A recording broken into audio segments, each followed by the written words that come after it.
when setting boundaries triggers the narcissist's cruel revenge.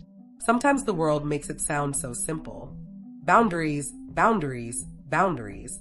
The magic word tossed into every conversation about self-respect, self-care, and healing. People say it with the same breezy confidence they reserve for get more sleep or drink extra water, as though drawing a line in the sand between your soul and someone else's demands is just another item on a checklist. The cultural message whispers that if you set boundaries, you are strong, self-aware, and definitely not codependent. If you fail, well, perhaps you haven't evolved quite enough. The implication is always there. Everyone else seems to manage it. So why can't you? But in the world where narcissistic relationships live and breathe, boundaries do not work. Not the way books or therapists or well-meaning friends promise they will. People who have not lived inside that psychological maze imagine that healthy lines simply need to be stated and respected. Yet anyone who has tried to assert a need around a narcissistic partner, parent, or friend understands how quickly that ideal becomes a weapon used against you. The moment you say no, or even gently ask for something different, the avalanche begins. You are called selfish, greedy, dramatic, impossible, ungrateful. Sometimes you are accused of being narcissistic yourself, an ironic reversal that leaves you spinning.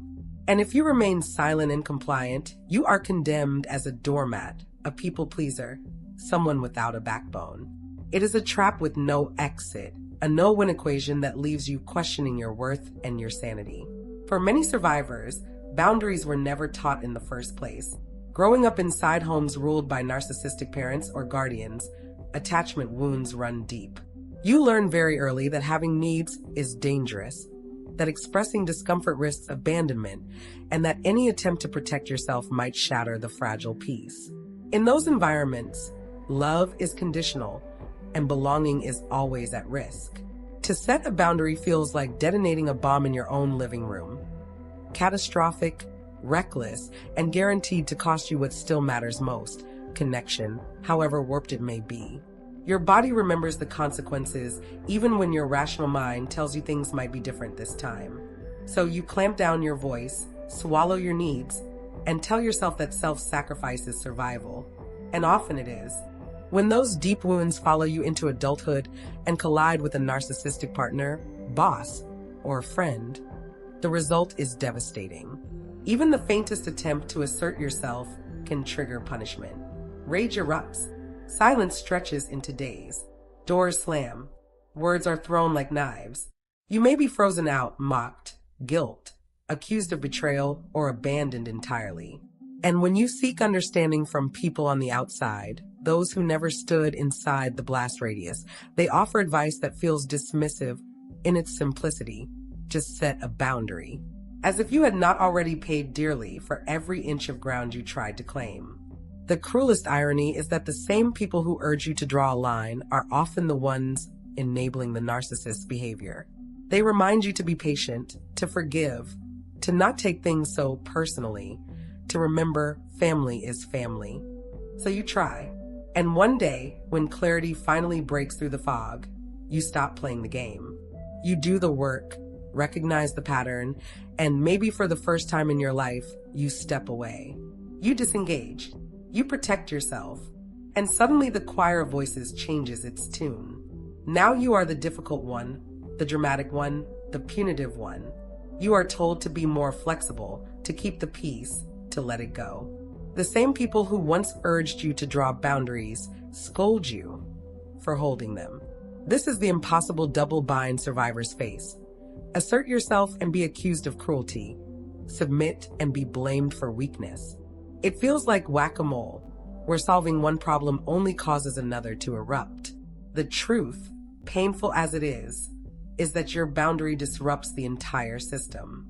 The narcissist loses a source of supply, and others begin to feel the consequences of the rage, tantrums, and manipulation you once absorbed alone.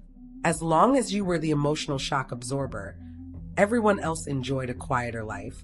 Now, when they feel the tension, it becomes easier to point fingers at you than acknowledge the real problem. This is why boundaries, so effortless in theory, become heroic acts in the context of narcissistic relationships. They are not simple lines. They are tectonic shifts in emotional history.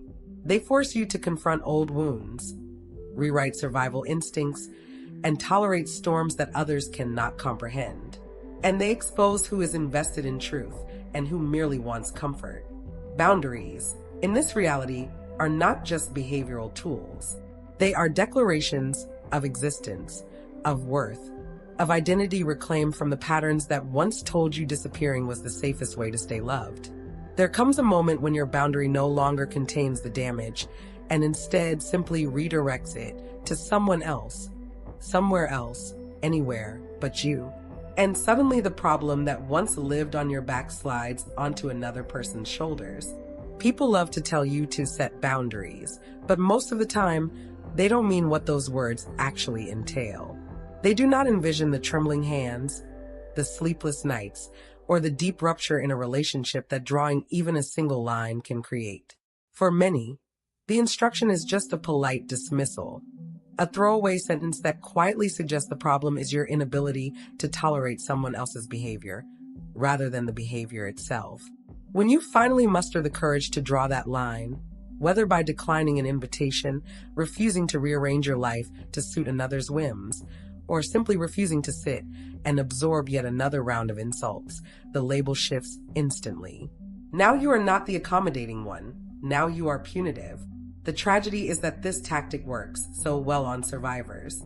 Most people who fear creating conflict already carry years of conditioning, guilt, self-doubt, and old ghosts whispering that they are too much, too sensitive, too unforgiving. When their boundary is met not with respect, but with accusations, the old wounds get tugged open again. Maybe I'm a bad person. Maybe I'm being dramatic. Maybe I should just swallow it and keep the peace. Because survivors are not made of stone. They are soft and bruised and built from histories they did not choose, and every guilt-soaked word pulls them back towards silence. So they try to calibrate what is reasonable, while everyone around them seems to insist there is no right way to protect themselves. And this is the heart of the dilemma.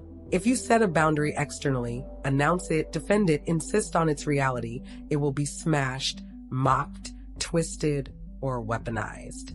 But if you set it quietly, in the marrow of your own bones, if you build internal rules for your own safety, walk away when the voice rises, excuse yourself when the insults start, decline the invitation without explanation, you reclaim something that can never be stolen.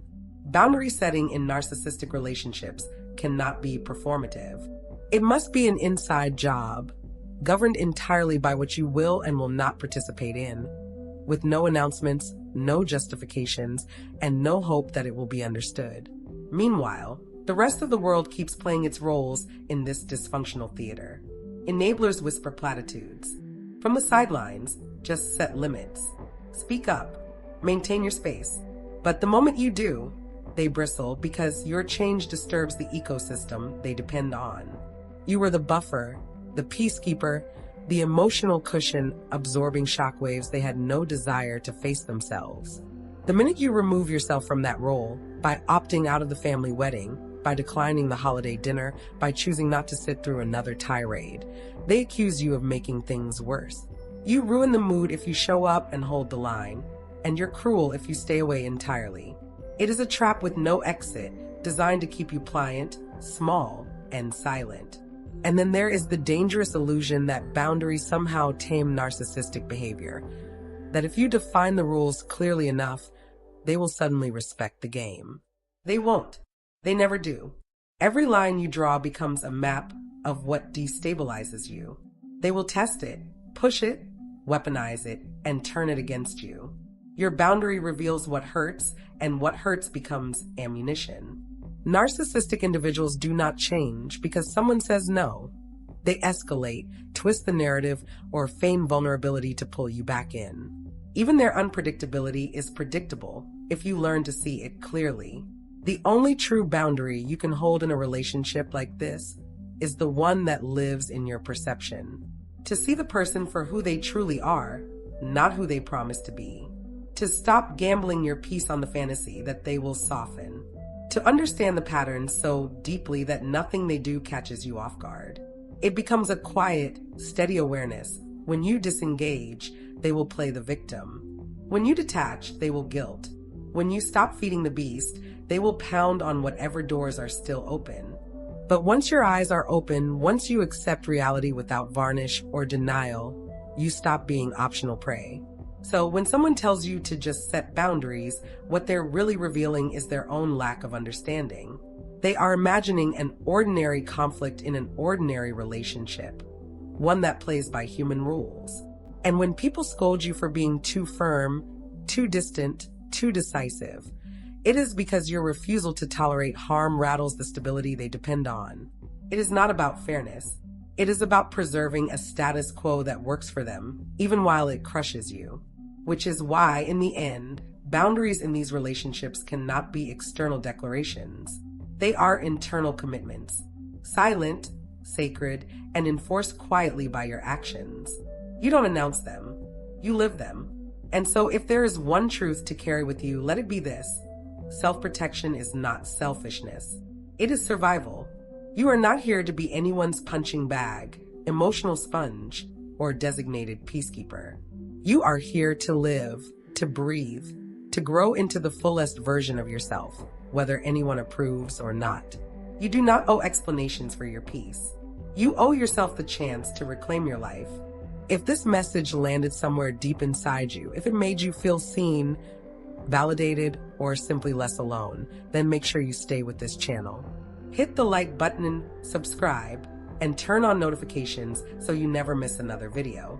Share this with someone who needs the reminder that they are allowed to draw the line and walk away.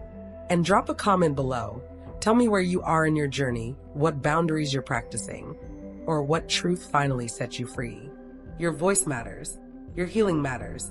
And I'll be right here walking this path with you, one insight, one video, one brave step at a time.